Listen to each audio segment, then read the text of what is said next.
Donc, pour lever et monter le chevalet, il faut tirer la languette qui est placée dessous, tirer vers soi en retenant la tablette. Bon, quand c'est pris un petit peu, des fois, on peut relever et tirer la languette. Et ensuite, on peut faire glisser pour avoir la hauteur désirée. On relâche la languette, puis on s'assure ici qu'elle s'enclenche correctement avant de relâcher le tout.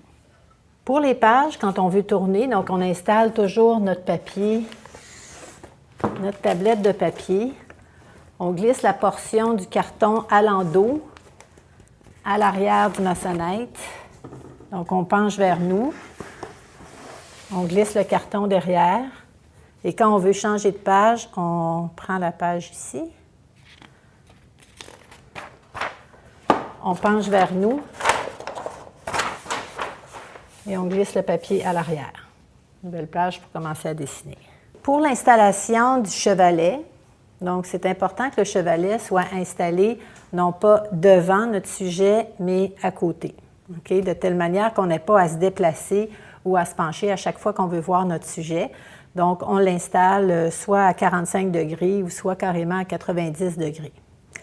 Hauteur du chevalet, il faut avoir une hauteur confortable. Donc, la main à peu près tendue comme ça au milieu de la page. Pas trop haut parce que sinon, c'est fatigant là, de dessiner. Puis pas trop bas non plus pour ne pas être penché. Donc, environ à cette hauteur-là.